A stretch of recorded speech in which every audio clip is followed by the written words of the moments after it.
Labdien! Šodien aplūkosim uzdevumu 7. klasē algebrā. Uzdevuma nosacījums aprēķina izteiksmes skaitlisko vērtību. Dots p no mīnus 3, ja p no x ir 6 mīnus 2x. Vispirms sapratīsim dotos. P no mīnus 3 ir izteiksme, kura būs jāaprēķina. Ja zināms, ka p no x ir 6 mīnus 2x, ko tad īsti nozīmē izteiksme 6 mīnus 2x? Jāatcerās, ka starp skaitli un burtu ir reizināšanas zīme. Tātad mums ir jāaprēķina izteiksme 6 mīnus 2 reiz x. Lai aprēķinātu p no mīnus 3, tad x vietā ir jāieliek skaitlis mīnus 3.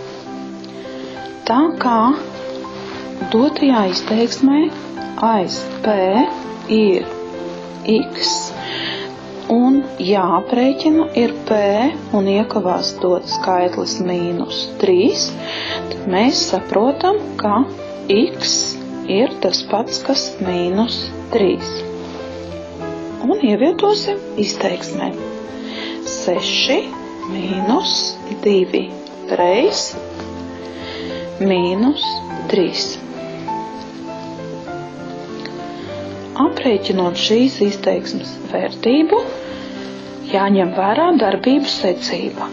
Tā kā reizināšana matemātikā ir stiprāka nekā atņemšana, tad vispirms izpildīsim reizināšanu.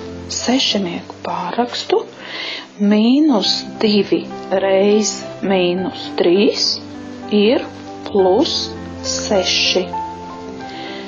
Un 6 plus 6 ir 12.